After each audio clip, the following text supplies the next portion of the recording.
ಎಲ್ಲರಿಗೂ ನಮಸ್ಕಾರ. ಇವತ್ತಿನ ದಿನ ಪತ್ರಿಕಾಗೋಷ್ಠಿಗೆ ಆಗಮಿಸಿರುವಂತಹ ಎಲ್ಲ ಪತ್ರಿಕಾ ಮಾಧ್ಯಮದವರಿಗೆ ಸ್ವಾಗತವನ್ನು ಕೋರುತ್ತಾ, ಇವತ್ತಿನ ದಿನ ಇಡೀ ಜಿಲ್ಲೆಯಾದ್ಯಂತ ಮೊಬೈಲ್ಗಳು ಮಿಸ್ಸಿಂಗ್ ಆಗಿರ್ಬೋದು, ಮೊಬೈಲ್ ಕಳ್ಳತನ ಆಗಿರ್ಬೋದು, ಮೊಬೈಲ್ ಸ್ನ್ಯಾಚಿಂಗ್ ಆಗಿರ್ಬೋದು ಆದಂತಹ ಪ್ರಕರಣಗಳನ್ನ ವಿವಿಧ ಪೊಲೀಸ್ ಠಾಣೆಗಳಲ್ಲಿ ಅವುಗಳ ದೂರುಗಳು ದಾಖಲಾಗಿತ್ತು. ಆ ದೂರುಗಳನ್ನ ನಾವು CEIR ಅನ್ನುವಂತ ಒಂದು ನ್ಯಾಷನಲ್ ಪೋರ್ಟಲ್ ಇದೆ. ಆ ಪೋರ್ಟಲ್ಗಳ ಮೂಲಕ ಮೊಬೈಲ್ನ ಎಲ್ಲ ಮಾಹಿತಿಗಳನ್ನ ಅದರಲ್ಲಿ ನಾವು ಹಾಕಿ ಪತ್ತೆ ಕಾರ್ಯವನ್ನ ಕೈಗೊಂಡಿದ್ವಿ. ಈ CEIR ಪೋರ್ಟಲ್ ಬಗ್ಗೆ ಎಲ್ಲ ಸಾರ್ವಜನಿಕರಿಗೆ ಮತ್ತೆ ಎಲ್ಲರಿಗೂ ಕೂಡ ಒಂದು ಅರಿವಿನ ಅವಶ್ಯಕತೆ ಇದೆ. ಏನು ಅಂತಂದ್ರೆ, ಇದು ಸೆಂಟ್ರಲ್ ಇಕ್ವಿಪ್ಮೆಂಟ್ ಐಡೆಂಟಿಟಿ ರಿಜಿಸ್ಟರ್ ಅಂತ ಕರಿತೀವಿ ಅದಕ್ಕೆ, CEIR ಅನ್ನೋದು. ಇದು ಭಾರತ ಸರ್ಕಾರದ ದೂರ ಸಂಪರ್ಕ ಇಲಾಖೆ ನಿರ್ಮಿಸಿದ ಒಂದು ಡಿಜಿಟಲ್ ವ್ಯವಸ್ಥೆ ಆಗಿರುತ್ತೆ. ಮೊಬೈಲ್ ಫೋನ್ ಕಳೆದು ಹೋದಾಗ ಅಥವಾ ಕಳ್ಳತನವಾದಾಗ ಅಥವಾ ಸ್ನ್ಯಾಚಿಂಗ್ ಆದಾಗ ಇದನ್ನ ಟ್ರ್ಯಾಕ್, ಬ್ಲಾಕ್ ಮತ್ತು ರಿಕವರಿ ಮಾಡಲು ಇದರಲ್ಲಿ ನಮಗೆ ಆಪ್ಷನ್ಸ್ ಇರುತ್ತೆ. ಟ್ರ್ಯಾಕು ಮಾಡ್ಬೋದು, ಬ್ಲಾಕು ಮಾಡ್ಬೋದು, ಮತ್ತೆ ರಿಕವರಿನೂ ಕೂಡ ಮಾಡ್ಬೋದು. ಸೊ ನೀವು ಅಲ್ಲೇ ಮನೆಯಲ್ಲಿ ಕೂತ್ಕೊಂಡು ಕೂಡ ಈ CEIR ಪೋರ್ಟಲ್ ನಲ್ಲಿ ಆಪ್ ಅನ್ನ ಡೌನ್ಲೋಡ್ ಮಾಡಿಬಿಟ್ಟು ನಿಮಗೆ ಅಥವಾ ವೆಬ್ಸೈಟ್ ಮುಖಾಂತರನು ಕೂಡ ಅದಕ್ಕೆ ನಿಮ್ಮ ಮೊಬೈಲ್ಗೆ ಸಂಬಂಧಪಟ್ಟಂತ ಮಾಹಿತಿಗಳನ್ನ ಅದರಲ್ಲಿ ಹಾಕಿನೂ ಕೂಡ ನೀವು ಇದನ್ನ ಮಾಡ್ಬೋದು. ಒಂದು ಪೊಲೀಸ್ ಠಾಣೆಗೆ ಬಂದ್ರೆ ಪೊಲೀಸ್ನವರು ಕೂಡ ಇದನ್ನೇ ಆನ್ಲೈನ್ ಪೋರ್ಟಲ್ ದಲ್ಲೇನೆ ಎಲ್ಲಾ ಮಾಹಿತಿನ ಅಪ್ಲೋಡ್ ಮಾಡ್ತಾರೆ. ಅದು ಸಾರ್ವಜನಿಕರು ಕೂಡ ತಮ್ಮ ಮೊಬೈಲು ಕಳ್ಳತನ ಆದಾಗ, ಮಿಸ್ ಆದಾಗ ಅಥವಾ ಏನಾದ್ರೂ ಕಳೆದು ಹೋದಾಗ ಅದನ್ನ ಈ ಪೋರ್ಟಲ್ ದಲ್ಲಿನೇ ತಾವೇ ತಮ್ಮ ಮಾಹಿತಿಯನ್ನು ಕೂಡ ಹಾಕೋದಕ್ಕೂ ಕೂಡ ಅವಕಾಶ ಇದೆ. ಇದರಿಂದ ಮೊಬೈಲಿನ ಟ್ರ್ಯಾಕ್ ಮಾಡೋದು, ಬ್ಲಾಕ್ ಮಾಡೋದು, ರಿಕವರಿ ಮಾಡೋದು ಕೂಡ ಈಸಿ ಆಗುತ್ತೆ. ಇದು ಒಂದು ಕೇಂದ್ರೀಕೃತ ಎಂಟೈರ್ ಕಂಟ್ರಿಯಲ್ಲಿ ಭಾರತದಲ್ಲಿ ಬಳಕೆ ಆಗುವಂತ ಎಲ್ಲಾ ಮೊಬೈಲ್ಗಳದ್ದು ಒಂದು ಡೇಟಾಬೇಸ್. ಸೊ ಆ ಮೊಬೈಲ್ ಬಳಕೆದಾರರ ಸಾಧನ ಪ್ರತಿಯೊಂದಕ್ಕೂ ಕೂಡ ಒಂದು ಯುನಿಕ್ ಆಗಿ IMEI ನಂಬರ್ ಅಂತ ಇರುತ್ತೆ. ಅದರ ಮೂಲಕ ಇದನ್ನು ಟ್ರ್ಯಾಕ್ ಮಾಡೋದಕ್ಕೆ ಸಹಾಯ ಆಗುತ್ತೆ. ಹಾಗಾಗಿ ಈ ಸಾಧನ ಇದರಿಂದ ಏನಾಗುತ್ತೆ ಅಂತಂದ್ರೆ, ನಿಮ್ಮ ಮೊಬೈಲ್ ಕಳ್ಳತನ ಆಗಿರ್ಬೋದು, ಮಿಸ್ ಆಗಿರ್ಬೋದು, ಬೇರೆಯವರು ಇದನ್ನ ಮಿಸ್ಯೂಸ್ ಮಾಡ್ಕೊಳ್ಳುವಂತ ಅವಕಾಶ ತಪ್ಪುತ್ತೆ. ನೀವು ಇದನ್ನ ಬ್ಲಾಕ್ ಅಂತ ಆಪ್ಷನ್ ಕೊಟ್ಟರು ಕೂಡ ಬೇರೆಯವ್ರಿಗೆ ಸಿಕ್ಕರು ಕೂಡ ಅವರು ತಮ್ಮ ಮೊಬೈಲನ್ನ ಯೂಸ್ ಮಾಡ್ಕೊಳ್ಳಕ್ಕೆ ಆಗಲ್ಲ, ಮಿಸ್ಯೂಸ್ ಮಾಡ್ಕೊಳ್ಳಕ್ಕೆ ಆಗಲ್ಲ.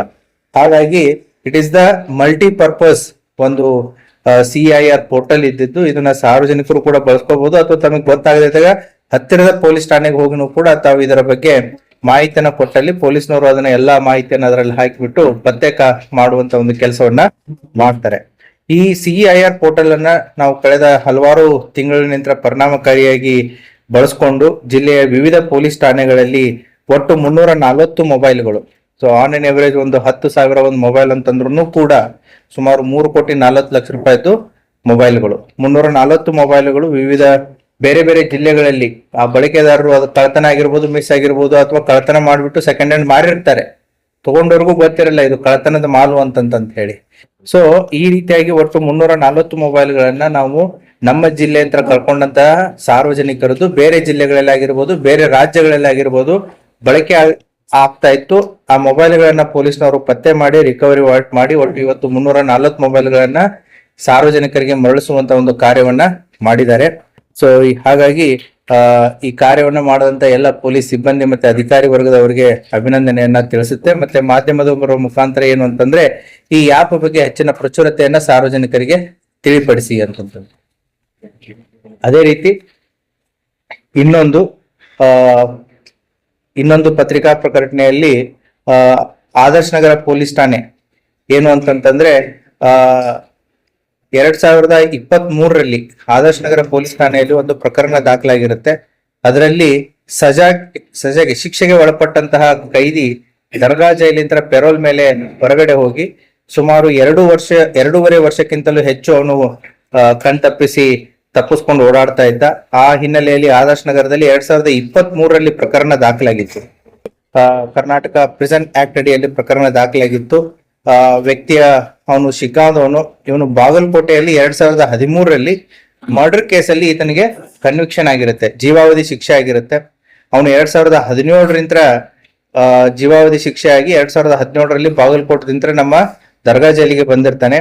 2023 ಆಗಸ್ಟ್ರಲ್ಲಿ 13 ದಿನ ಪೆರೋಲ್ಗೆ ಅಂತ ಹೋದವನು. ಪೆರೋಲ್ ಅಂತಂತಂದ್ರೆ ಸಜಾಕ್ಕೆ ಒಳಗಾದಂತ ವ್ಯಕ್ತಿ ಕೆಲಸ ಕಾರ್ಯಗಳಿಗೆ ಮಾನ್ಯ ನ್ಯಾಯಾಲಯ ಅವರಿಗೆ ಪೆರೋಲ್ ಮೇಲೆ ಬಿಟ್ಟಿರುತ್ತೆ. ಆ ಸಂದರ್ಭದಲ್ಲಿ ಅವನು ವಾಪಸ್ ಬಂದಿರಲ್ಲ, ವಾಪಸ್ ಬಲ್ದನೆ ತಪ್ಪಿಸ್ಕೊಂಡು ಹೋಗಿರ್ತಾನೆ. ಅವನ ಮೇಲೆ ಪ್ರಕರಣ ದಾಖಲಾಗಿರುತ್ತೆ.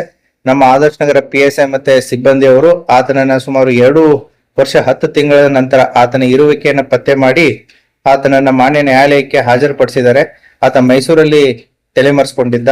ಆತನನ್ನ ಕೂಡ ಬಂಧಿಸುವಲ್ಲಿ ಯಶಸ್ವಿಯಾಗಿದ್ದಾರೆ. ಅವ್ರಿಗೂ ಕೂಡ ನಾನು ವೈಯಕ್ತಿಕವಾಗಿ ಅವ್ರಿಗೆ ಅಭಿನಂದನೆಯನ್ನ ಸಲ್ಲಿಸ್ತೇನೆ. Thank you.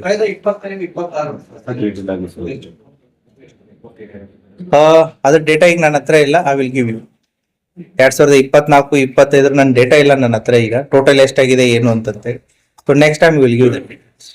340. ಅದರಲ್ಲಿ ಮೊಬೈಲ್ ಕಂಪ್ನಿ ಮೇಲೆ ರೇಟ್ಗಳು ವೇರಿ ಆಗ್ತಾ ಹೋಗುತ್ತೆ. ಸೊ ಸುಮಾರು 3,40,00,000 ಅಂದಾಜು ಮೊತ್ತ ನಾವು ಎವರೇಜ್ ರೇಟ್ ಹೇಳ್ತಾ ಇದೆ. ಅದರಲ್ಲಿ 20,000 ಮೊಬೈಲ್ ಇದೆ, ಐಫೋನ್ಗಳನ್ನು ಇವೆ, ಕಡಿಮೆ ಬೆಲೆ ಮೊಬೈಲ್ ಇದೆ. ಅಂದಾಜು ಮೊತ್ತ 3,40,00,000. ಇಲ್ಲ ಅರ್ಥ ಆಯ್ತು. ಚೆಕ್ 100ಗೆ 1 ಕೋಟಿ. ಯಾರೋ ಏನು ಪ್ರಶ್ನೆ ಕೇಳಿದ್ರು? ಅದೇ ಸ್ಟಾಟಿಸ್ಟಿಕ್ಸ್ ನನ್ನ ಹತ್ರ ಇಲ್ಲ ಇವಾಗ. ಅದು I will give you later. Total ಎಷ್ಟು ಅಂತ ನನ್ನ ಹತ್ರ ಈಗ ಸ್ಟಾಟಿಸ್ಟಿಕ್ಸ್ ವಿಲ್ ಗಿವ್ ಏನು ಅದಕ್ಕೆ ಸಂಬಂಧಪಟ್ಟಂತೆ ಈಗಾಗಲೇ ಪ್ರಕರಣ ದಾಖಲಾಗಿದೆ. ಪ್ರಕರಣದ ಮಾಹಿತಿಯನ್ನು ಕೂಡ ತಮಗೆ ಈಗಾಗಲೇ ಕೊಡಲಾಗಿದೆ. ಪ್ರಕರಣ ತನಿಖೆಯಲ್ಲಿದೆ. ಅದೇ ಅವರು ಯಾರು ಅಂತ ಪತ್ತೆ ಮಾಡಿ ಅವರಿಗೆ ನೋಟಿಸ್ ಕೊಡುವಂತ ಕೆಲಸವನ್ನು ನಮ್ಮ ಪೊಲೀಸ್ನವ್ರು ಮಾಡ್ತಾ ಇದಾರೆ. ಅವ್ರು ಇನ್ನೂ ಸಿಕ್ಕಿಲ್ಲ. Okay, thank you. ಮೊಬೈಲ್ ಏನ್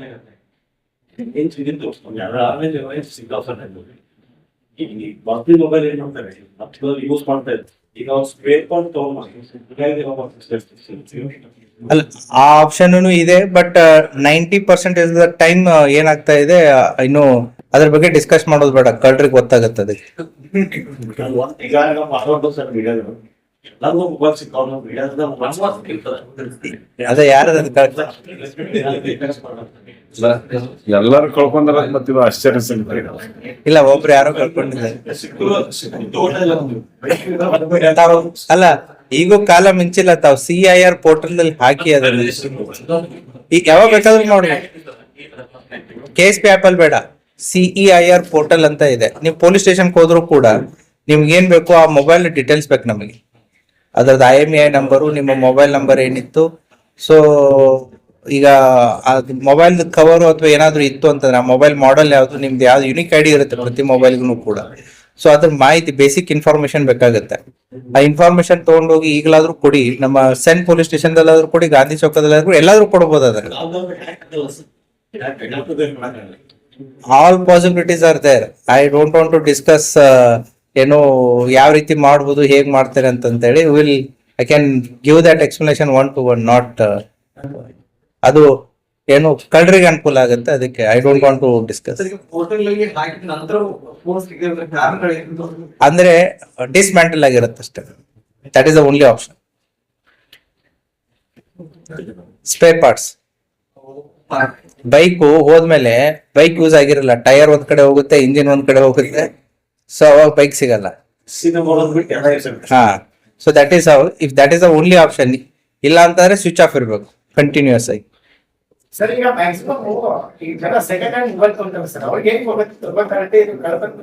ಅವ್ರು ತಗೊಳ್ಳೇಬಾರ್ದು ಆ ರೀತಿ. ಅದನ್ನೇ ಸಂಚಾರ ಭಾರತಿ. ಈಗ ಸೆಕೆಂಡ್ ಹ್ಯಾಂಡ್ ಮೊಬೈಲ್ ತಗೋಬೇಕಾದ್ರೆ ನೀವು ಯಾವ್ದೇ ರೀತಿ ಸೆಕೆಂಡ್ ಹ್ಯಾಂಡ್ ತಗೋತಾ ಇರ್ತೀರಾ.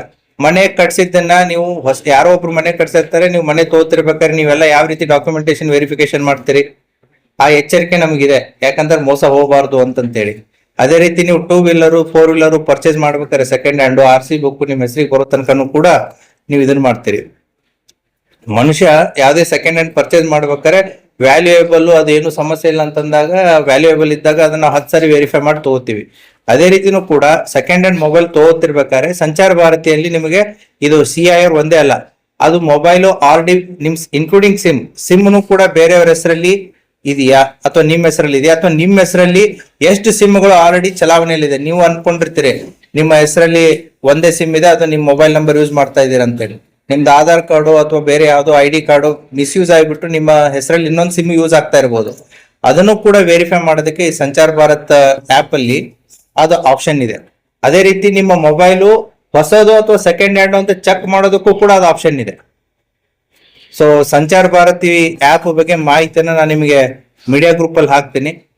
ಅದ್ರ ಬಗ್ಗೆನೂ ಕೂಡ ತಾವು ಒಂದ್ ಸ್ವಲ್ಪ ಅವೇರ್ನೆಸ್ ಅನ್ನ ಸಾರ್ವಜನಿಕರಿಗೆ ತಗೊಂಬನ್ನಿ. Along with the CIR portal and Sanchar Bharati ಏನು ಪೋರ್ಟಲ್ ಇದೆ ಅದರಲ್ಲಿ ನಿಮ್ಮ ಹೆಸರಲ್ಲಿ ಎಷ್ಟು ಸಿಮ್ಗಳಿವೆ, ಮತ್ತೆ ಸೆಕೆಂಡ್ ಹ್ಯಾಂಡ್ ಮೊಬೈಲ್ ಹೌದೋ ಇಲ್ಲೋ, ಒರಿಜಿನಲ್ ಹೌದೋ ಅಲ್ಲೋ ವೆರಿಫೈ ಮಾಡೋದಕ್ಕೆ ಆಪ್ಷನ್ ಇದೆ. ಸೊ ಆ ಆಪ್ಷನ್ ಅನ್ನ ನೀವು ಯೂಸ್ ಮಾಡಿದ್ರೆ ಸೆಕೆಂಡ್ ಹ್ಯಾಂಡ್ ತಗೋಬೇಕಾದ್ರೆ ಇದನ್ನೆಲ್ಲ ನೀವು ವೆರಿಫೈ ಮಾಡಿದ್ರೆ ಅವ್ನು ಮಾರ್ತಾ ಇರೋನು ಅವನ ಹೆಸರಲ್ಲೇ ಇದೆಯೋ ಇಲ್ಲೋ, ಬೇರೆಯವ್ರ ಹೆಸರಲ್ಲಿ ಇದೆಯೋ, ಅದೇನ್ ಕಳ್ತನ ಆಗಿದ್ದೋ ಬಿಟ್ಟಿದ್ದೋ ಕೂಡ ಅದರಲ್ಲಿ ಸಂಚಾರ ಭಾರತಿ ಆಪ್ ಅಲ್ಲಿ ನಿಮಗೆ ಮಾಹಿತಿ ಸಿಗುತ್ತೆ.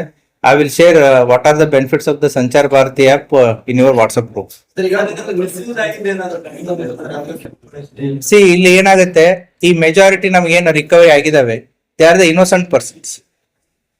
ಸೊ ಅವ್ರ ಉದ್ದೇಶ ಏನು, ಕಳ್ತನ ಮಾಡಿ ಅವರೇ ಯೂಸ್ ಮಾಡ್ತಾ ಇದ್ರು ಅಂದ್ರೆ ಅವ್ರು ಕಳ್ಳರಾಗಿರ್ತಾರೆ, ಕಳ್ತನ ಕೇಸಲ್ಲಿ ರಿಕವರಿ ಆಗುತ್ತೆ. ಏನ್ 340ಕ್ಕಿಂತ ಹೆಚ್ಚು ಮೊಬೈಲ್ ಸಿಕ್ಕಿದಾವೆ they have been sold to the third party user, ಅಥವಾ ಕಳೆದಿರೋ ಮೊಬೈಲು ಯಾರು ಅದನ್ನ ಕ್ಲೇಮ್ ಮಾಡದೇ ಇರೋದಂತ ಅವ್ರು ಬಳಕೆ ಮಾಡಿರುವಂತದ್ದು ಒಂದು. ಸೊ ಇಂಥ ಪ್ರಕರಣಗಳು ಇದಾವೆ.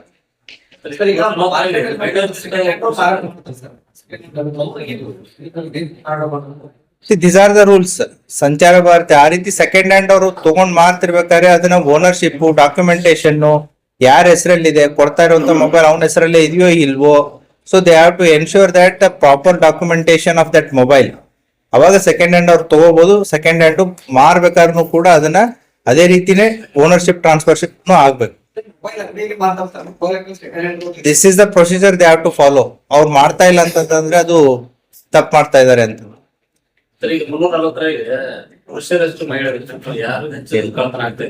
I don't have that data. ಅವ್ರು ರಿಸೀವ್ ಮಾಡ್ಕೊಳಕ್ ಬಂದಾಗ ಗೊತ್ತಾಗ್ತದೆ. I don't have that data as of now. ಈಗ ಸಿಂಬಾಲಿಕ್ ಆಗಿ ಕೆಲವೊಂದು ಜನನ ಕರೆದು ಇಲ್ಲಿ ನಾವು ಅವ್ರಿಗೆ ಮರಳಿಸುವಂತ ಇದನ್ನ ಮಾಡ್ತಾ ಇದೆ. ಉಳಿದ ಎಲ್ಲಾ ಮೊಬೈಲ್ಗಳನ್ನ ಅವ್ರವ್ರ ಪೊಲೀಸ್ ಠಾಣೆಗೆ ಹೋಗ್ಬಿಟ್ಟು ಅಲ್ಲೇ ಕರೆಸ್ಕೊಂಡು ಅಲ್ಲೇ ಅವರಿಗೆ ವಾಪಸ್ ಕೊಡುವಂತ ಕಾರ್ಯವನ್ನ ಮಾಡ್ತಾರೆ. ಸೊ ಮಹಿಳೆಯರಿದಾರೋ ಪುರುಷರಿದಾರೋ I don't have that data at this moment. Okay, thank you. Latest news updates के लिए YouTube एक्सप्रेस को सब्सक्राइब कीजिए, साथ में बेल आइकॉन को भी क्लिक कीजिए। साथ ही साथ लाइक, शेयर और कमेंट करना ना भूलिए।